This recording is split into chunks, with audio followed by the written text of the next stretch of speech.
Welcome, dear listeners, to Her Silent Cry, a space where we come together to listen to the unheard whispers of history, to the stories of injustice endured by women, and to their unwavering strength.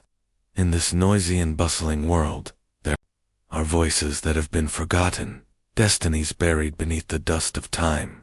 This YouTube channel is dedicated to souls seeking tranquility, empathy, and a moment of reflection before drifting off to sleep. Let these narratives guide your mind, soothe your daily anxieties, and help you find peace. Together, we will turn each page of history, touching upon both the sorrows and the hopes, so that no one has to endure silence alone. Relax your body, close your eyes, and let my voice lead you on a journey. Tonight, we will listen to a true story, a forgotten tragedy from the 19th century, about a woman who was held captive in her own home. This is the story of Blanche Monnier, the girl locked in an attic for 25 years. Yes, you heard that, right? 25 years? A life stolen by her own family. It stands as a painful testament to control, tyranny, and how rigid societal norms can destroy a human being. Blanche's story is the silent scream of desperation, a reminder of the darkest corners of the human heart and the sacred value of freedom. In the late 1800s, in the charming, ancient town of Poitiers, France, lived an aristocratic family known as Monnier, a name synonymous with wealth, prestige, and the strict rules of high society. In their luxurious villa, where lavish parties often echoed with the laughter and chatter of the elite, resided a daughter named Blanche Monnier. Blanche not only inherited noble beauty, clear eyes, and lustrous hair from her distinguished mother, but she was also the epitome of elegance, intelligence, and youthful vitality. She grew up enveloped in luxury, received a thorough education, and was regarded by society as a perfect girl, an ideal match for any reputable young man. Blanche's life seemed predetermined for a bright future, a socially advantageous marriage, a harmonious family, and the continued preservation of the Monnier family name. Her mother, Madame Monnier, a woman of high social standing, always took pride in her daughter and expected Blanche to marry a man of equal stature, further solidifying the family's position. She believed that love was secondary. What mattered most was compatibility in lineage, wealth, and reputation. This view was not exclusive to Madame Monnier, but was an unwritten rule in aristocratic circles of the time, where marriage was often more of a social transaction than a connection of two souls. However, the heart of youth always holds surprises. As Blanche entered her 20s, an unexpected destiny led her to a young lawyer. He was not of the nobility, possessed no immense fortune, nor renowned fame. He was merely an ordinary lawyer, living a simple life, yet he possessed a noble spirit, keen intellect, and rare warmth. For Blanche, who was accustomed to the artificiality and interest-driven relationships of the upper class, the lawyer's love brought a fresh breeze, a sense of authenticity and freedom she had never known. She loved him with all her heart, a pure and intense love that transcended all prejudices and social barriers. This love quickly became an unforgivable scene in the eyes of the Monnier family, especially her powerful mother. For Madame Monnier, the idea of her daughter, a lady of noble birth, falling in love with a poor man of no standing was an unacceptable disgrace. It not only tarnished the illustrious reputation of their lineage, but also threatened the meticulous plans she had laid out for Blanche's future. Her brother, Marcel Monnier, a conservative man devoted to his mother, shared her views. He believed Blanche's actions were an unacceptable defiance that needed to be corrected. The Monnier family resorted to every means to thwart this relationship. They forbade Blanche from meeting her beloved, used harsh words to disparage the lawyer, and even attempted to arrange other marriages for Blanche with wealthy and influential men. But Blanche, a girl of strong will and fervent love, refused all arrangements. She resolutely refused to give up her love, unwilling to live a loveless married life merely for fame and money. Each time she affirmed her feelings, Madame Monier's rage intensified. She viewed her daughter's stubbornness as an act of defiance against her authority, an unforgivable disrespect.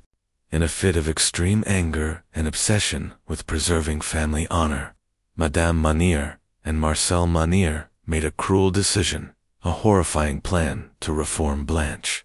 They believed that by simply confining Blanche for a period, she would submit, abandon her lover, and accept a socially advantageous marriage. In a barbaric manner, they transformed the attic room of their luxurious villa, a place that should have been a symbol of peace and privacy, into an inescapable prison for their own daughter and sister. On a fateful night, Blanche Manu was forced into that room. The heavy wooden door slammed shut, the lock clicked dryly, severing all contact with the outside world. At that moment, Blanche likely still believed this was merely a temporary punishment, a chastisement to make her realize her mistake. She probably hoped that in a few days, weeks, or at most a few months, that door would open, and she would once again see the sunlight, reunite with her beloved. But fate had a crueler plan. That door remained shut for many years, and Blanche's hope gradually dissolved into darkness and utter isolation. That was the beginning of a tragedy that spanned 25 years, transforming a noble lady into a phantom, haunting her own home, simply for love and resistance against harsh societal prejudices. As the heavy attic door slammed shut, the lock clanking coldly, Blanche Monier likely had no idea of the full extent of the cruel fate awaiting her. She was thrust into a secret room, hidden in the darkest corner of the opulent mansion, a place where sunlight seemingly never reached. Initially, she probably thought it was just a temporary punishment, a terrifying charade orchestrated by her autocratic mother to force her to abandon her love. Blanche believed that if she just feigned repentance, or simply waited long enough, the door would eventually open, and she would regain her freedom, reunited with the love she cherished. But day by day, that hope gradually faded. Her desperate knocking went unanswered. Her pleas and cries, whether faint or screaming, simply dissolved into terrifying silence.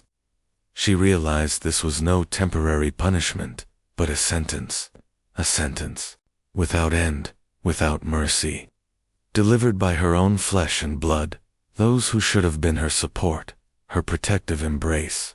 Madame Monier, Blanche's mother, was a woman deeply entrenched in conservative ideals and obsessed with social status.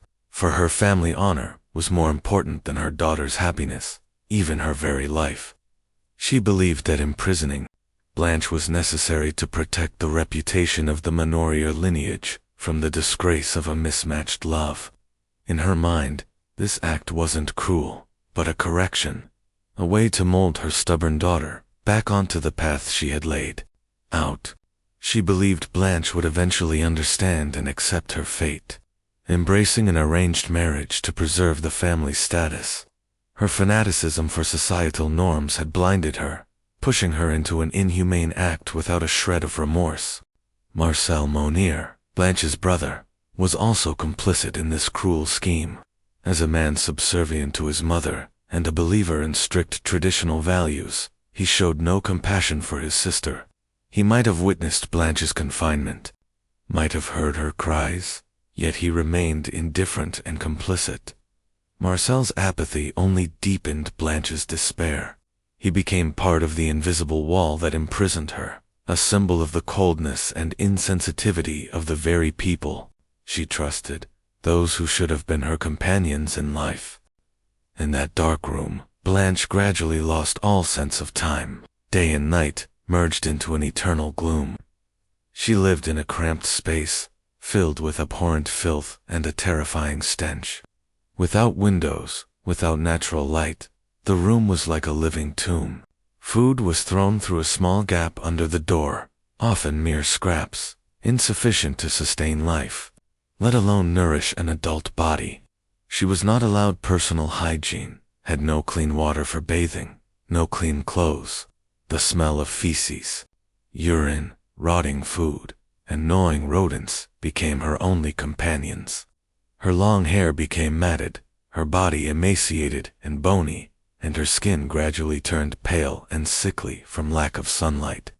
The physical torture slowly eroded her vitality. Every sound from outside, every footstep in the hallway, every distant laugh echoing from downstairs, was like a knife piercing Blanche's soul. She knew that below, her mother and brother were still living a life of luxury, hosting grand parties, entertaining distinguished guests, and maintaining the perfect facade of a prestigious family. They acted as if nothing unusual was happening in the attic, as if no soul was rotting in the darkness, just a few meters away. The stark contrast between Blanche's hellish existence and her family's opulent life was a cruel mockery. Deepening her mental anguish, the feeling of being betrayed by her closest relatives tormented her incessantly. Time passed, relentlessly. 1 year, then 5 years, 10 years, 20 years, and then 25 years. 25 years, almost a quarter of a century, Blanche lived in that hell. A young, beautiful, promising woman had been turned into a living object, a ghost, stripped of all human rights and dignity. The love she fought to protect no longer mattered. Her beloved had long since passed away. Unaware of her tragic fate, Blanche was completely isolated from the world, from all memories of her former life. Throughout those terrible years, no glimmer of hope appeared. Blanche's life was an endless cycle of hunger, filth, illness, and utter loneliness. Her body wasted away, her immune system weakened, and she constantly battled illnesses caused by lack of hygiene and nutrition.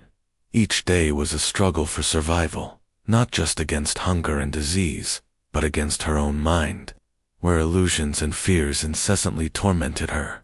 The attic room was not just Blanche's prison, but also the tomb of her youth, her love, and her entire life. It was a heartbreaking testament to the brutality of human beings when driven by arrogance, social prejudice, and selfish pride.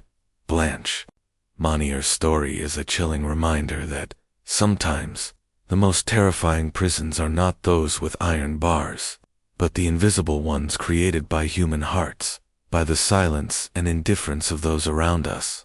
And in the darkest depths, would there be any light to liberate this soul, tormented to its very core? When the attic door finally slammed shut, it marked not merely a physical confinement, but the beginning of a living hell for Blanche Monnier. That room lacked not only light, but everything a human being needs to sustain life and dignity. It transformed into a prison of filth, of terrifying stench, and of ultimate solitude. Imagine that room. No windows, no ray of sunlight could penetrate, plunging the space into eternal darkness. Day and night blended together, erasing all concept of time in Blanche's mind. The air was thick with the scent of mildew, feces, urine, and rotting food, a disgusting concoction that would make anyone shudder. Blanche was left on a torn, decaying mattress, completely saturated with her own waste. She was not allowed personal hygiene, had no clean water for bathing, no clean clothes to change into. Her skin gradually turned pale and sickly, covered in dirt and sores. Her long hair, once the pride of a noble lady, was now matted into large clumps, sticky with grime and infested with fleas and insects. The physical torture was coupled with mental destruction. Blanche lived amidst piles of refuse, among rotten food scraps that were tossed to her through a small gap beneath the door. Sometimes, it was just dry breadcrumbs, leftover vegetable pieces, barely enough to sustain life, let alone nourish an adult body. She was skeletal, her body exhausted from malnutrition, reduced to nothing more than skin and bones. She had to compete with rats and insects for those meager food scraps. The scurrying of rats, the crawling of cockroaches, and the buzzing of insects became the only familiar sounds in her tiny world. Even more terrifying was the complete isolation. Blanche was not allowed to speak to anyone. Her voice gradually grew weaker, then transformed into whimpers, incomprehensible sounds. She had no one to share her fears, her pain, or her last glimmer of hope. The lack of communication, the absence of human connection, gradually caused her mind to deteriorate. She lost her self-awareness, her understanding of the outside world. Her memory became hazy, sinking into an abyss of confusion and despair. She was no longer the beautiful, vibrant Blanche Monnier of years past. She became a shadow, a withered form, a soul trapped in unending agony. Yet, the most infuriating aspect was the cruel contrast between Blanche's hellish existence and the lavish, glamorous life of her family downstairs. Madame Monnier and Marcel Monnier continued to maintain the perfect facade of a respected aristocratic family. They hosted extravagant parties, welcoming noble guests from all over. The melodious music, the cheerful chatter, the aroma of lavish meals, and the shimmering candlelight were all cruel mockeries echoing from downstairs, seeping through every crack in the attic walls. They acted as if nothing unusual was happening in the attic, as if no soul was rotting in the darkness just a few meters away from them.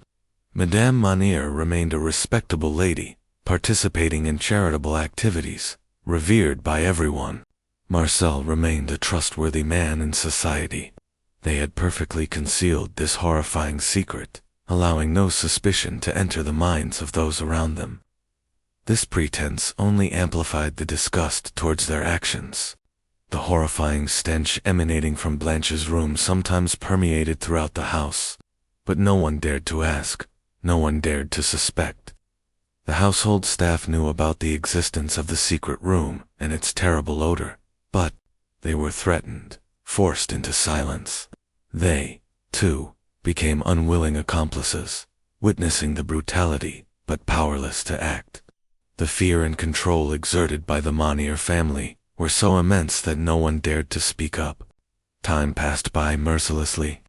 1 year, 2 years, 5 years, 10 years, and then 25 years. 25 long years, nearly a quarter of a century, Blanche lived in that hell. A young, beautiful, promising woman had been transformed into a living object, a ghost, stripped of all her human rights, all her dignity. The love she fought to protect no longer held any meaning. The man she loved had long since passed away, unaware of her tragic fate. Blanche was completely isolated from the world, from all memories of her past life. Throughout those horrific years, no glimmer of hope appeared. Blanche's life was an endless chain of hunger, filth, illness, and utter solitude. Her body wasted away, her immune system weakened, and she constantly battled illnesses resulting from unsanitary conditions and malnutrition.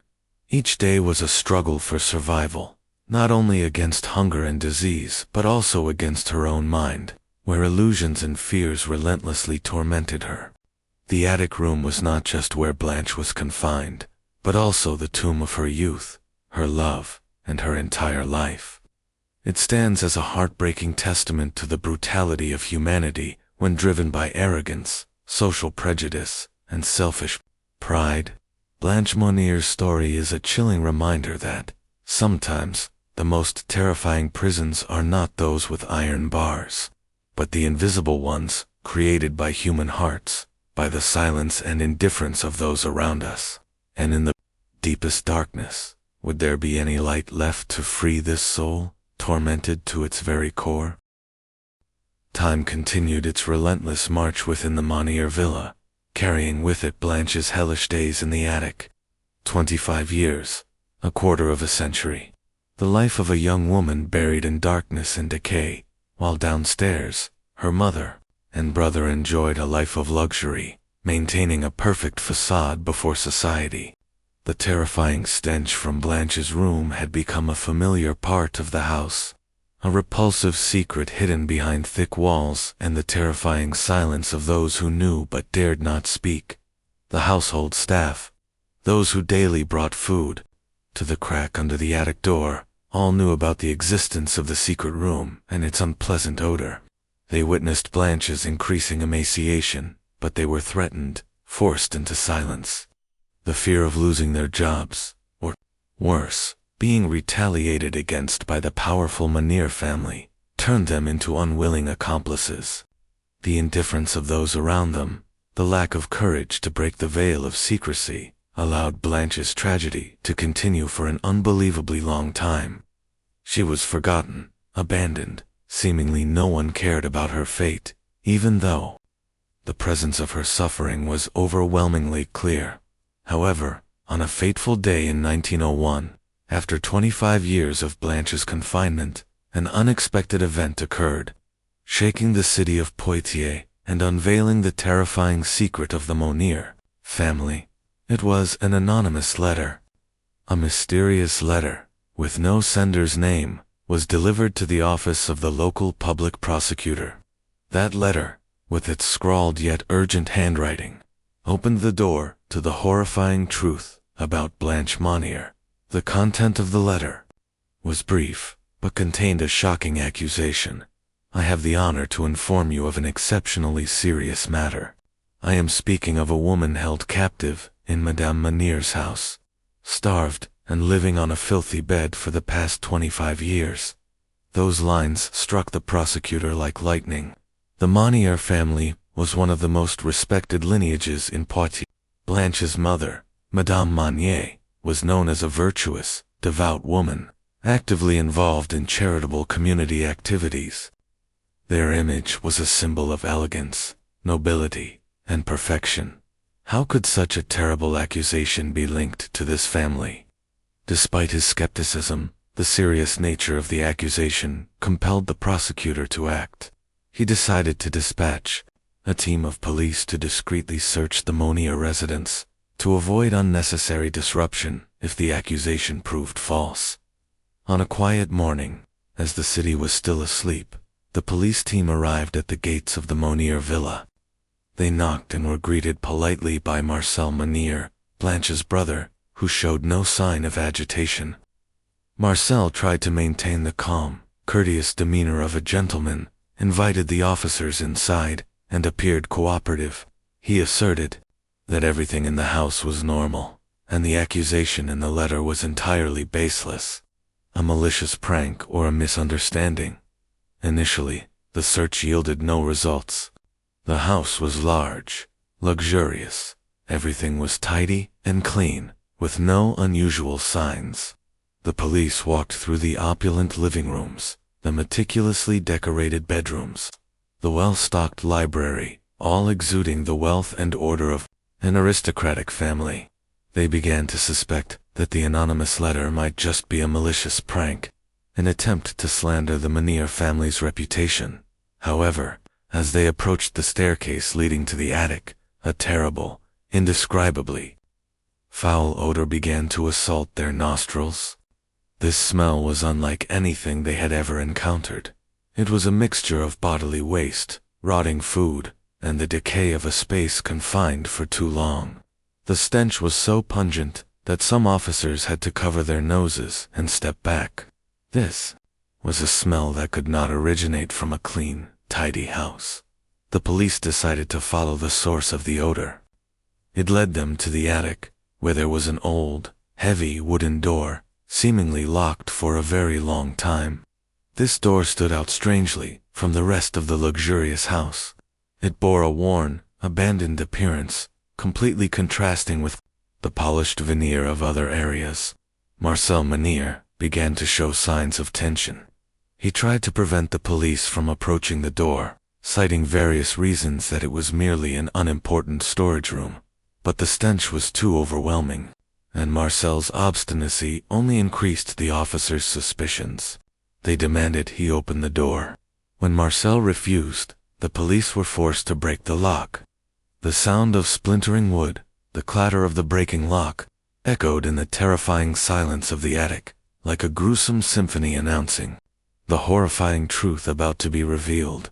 When the door finally burst open, faint light from outside, for the first time in 25 years, seeped into the dark room. What unfolded before the officers' eyes surpassed all imagination, leaving them stunned in utter horror and revulsion. It was an unforgettable sight, an image that would haunt them for the rest of their lives. And that was when the terrifying secret of the Monier family, the secret of Blanche's stolen life, was fully exposed to the light. When the attic door finally burst open under the force of the police, a scene of utmost horror unfolded before their eyes. It was an image that was not only shocking, but deeply unsettling to the core of those who witnessed it. The overwhelming stench was so potent it seemed to penetrate their very minds, forcing the officers to recoil, trying to hold their breath and cover their noses. It was the smell of decay, of bodily waste accumulated over decades, of rotting food, and of an unimaginable lack of hygiene. The air in the room was thick, heavy, and almost unbreathable. Amidst the pitch-black darkness, covered by a thick layer of dust and pervasive cobwebs, they saw a form. It was Blanche Monier. She lay there, curled up on a torn, decaying mattress, completely soaked in her own waste. Her body was so emaciated, it was merely skin and bones, a skeletal figure weighing a mere 25 kilograms. Her hair was matted into large clumps, stuck together by filth and covered in countless fleas. She was completely naked, her frail, exposed body barely covered by a filthy, time-worn blanket.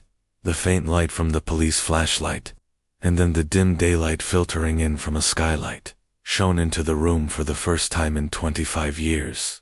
Blanche, her eyes accustomed to absolute darkness, squinted in pain and fear. She let out faint cries, disjointed sounds, almost inaudible. It was not the voice of a normal human, but the cry of a soul, tormented to the extreme, the weeping of someone who had forgotten how to communicate with words. Those cries were filled with lament, despair, and echoed in the silent space of the attic like a powerful accusation. The police approached her cautiously, fearing that any sudden movement might cause the fragile form to disappear. When they reached out to touch her, Blanche trembled violently. She seemed unable to comprehend what was happening, unable to recognize the strange faces standing before her. Her mind had been severely damaged by decades of isolation and torture. She had lived in her own world, a world of darkness, filth, and fear, to the point where the outside world now seemed alien and terrifying. Immediately, medical personnel were called to the scene. The nurses and doctors, despite being accustomed to many heartbreaking sights, couldn't help but shiver at Blanche's condition. They had to wrap her in a clean blanket, gently lifting her from the filthy mattress. When she was carried out of the room, Blanche's body was too weak to stand on its own. She had to be carried. Her skin was so pale it was almost translucent, and every bone in her body was clearly visible. The image of a human being transformed into a creature living a ghostly existence in the dark brought tears to the eyes of those who witnessed. This discovery sent a massive shockwave through the entire city of Poitiers. News spread like wildfire. How could such a horrific tragedy occur, right in the heart of a civilized city, within one of its most respected families? The naked truth about what Blanche had endured shattered the veil of hypocrisy and decades of silence. When Blanche was taken to the hospital, doctors had to do everything possible to save her fragile life. She suffered from severe malnutrition, anemia. Her body was covered in bed sores from prolonged lying down, and she also faced many other illnesses caused by the horrifying living conditions. Moreover, her psychological damage was even more severe than her physical injuries. She couldn't speak, couldn't communicate, and frequently showed signs of severe mental illness. She constantly mumbled nonsense, screamed unconsciously, and exhibited abnormal behaviors. At the same time, the investigation into the Monier family was conducted urgently, under public pressure and undeniable evidence. Blanche's very existence and her horrific condition, Madame Monier and Marcel Monier, were arrested. When Madame Monier was arrested, she remained stubborn and showed no remorse. She still believed she had acted correctly to protect family honor. However, under the pressure of the investigation and public outrage, coupled with her old age and the psychological shock, she collapsed. Just 15 days after her arrest, Madame Monier died in prison, taking her secrets and cruelty to the other side. Although she no longer faced earthly justice, her death could not alleviate the pain Blanche had endured. As for Marcel Monier, Blanche's brother and an accomplice in this tragedy, he was brought to trial. During the trial, he tried to justify his actions, arguing that he merely followed his mother's orders and had no intention of harming his sister. However, the evidence of his complicity in imprisoning and neglecting Blanche was overwhelmingly clear. Marcel Monier was initially sentenced to prison for unlawful confinement and torturing his sister. But a truly infuriating event occurred during the appellate trial. Marcel was subsequently acquitted on the grounds of no violence in his actions, a decision that shocked and angered the public. Many believed it was a blatant injustice, a disregard for the extreme suffering Blanche had endured. Inaction. To save a person being brutally tormented, despite knowing the facts, is not innocence. It is complicity, an inhumane act no less than directly causing the pain. This decision highlighted the loopholes in the legal system at the time and how power and status could still influence justice. Blanche Monier, though liberated from her physical prison, her soul remained forever trapped in the horror of 25 years of confinement. She lived for another 12 years after her rescue, but that time was spent in mental institutions. She never fully recovered. She could not return to a normal life, could not rediscover the innocence and joy of a young girl. Her life had been irrevocably destroyed. She passed away in 1913, carrying her heartbreaking story, a testament to terrible injustice and human cruelty. The story of Blanche Monier is not just a personal tragedy. It is a chilling wake-up call, a raw portrait of the worst that human beings can do to one another, especially under the guise of honor and social norms. It exposes the cruelty hidden behind closed doors, where family power can become an invisible chain, imprisoning a soul. Blanche's tragedy is a testament to the dangers of extreme control, the absence of compassion, and the indifference of a society when fragile voices are stifled. It reminds us that true honor lies not in status or wealth, but in kindness, humanity, and the ability to protect the vulnerable. Blanche Monier was stripped of everything: freedom, love, health, and even her sanity. She endured indescribable pain solely for one sin: daring to love a man of unsuitable status, daring to defy her family's will. Although Blanche's story is heartbreaking, it has helped us recognize the sacred value of freedom, of empathy, and the importance of speaking up for the weak, for those who are oppressed. It is a reminder that we should never remain silent in the face of injustice, whether it occurs in the most private or public of spaces. Remember, behind every wall, every locked door, there might be horrifying stories waiting to be heard, waiting to be liberated. Blanche Monier's story, though painful, has helped us realize that valuing human dignity, compassion, and the courage to stand against evil are the true eternal values. Let this story remain in your mind as a reminder of the light and shadow within the human heart, of the fragility of happiness, and the necessity of humanity. Thank you for listening to this emotional story with her silent cry. I hope that in this moment of tranquility, you have found a bit of peace and reflection before drifting off to sleep. Each story on this channel is not just a page of history, but also a whispered echo from the past, helping us understand more about the women who faced injustice and about their enduring strength. If you feel these stories resonate with your heart, if you wish to continue exploring the silent cries of history with me, the tales of women's strength and resilience, don't forget to hit the subscribe button and click the bell icon so you won't miss any of our videos. Every subscription, every like, every comment from you is a huge motivation for the channel to continue bringing meaningful content, helping us constantly learn and feel. Let's create a community of listeners and sharers together, a peaceful space to find empathy and deeper understanding of the world around us. I wish you all a very sound and beautiful night's sleep. See you in the next stories of her silent cry, where silent cries are heard, and forgotten destinies are remembered.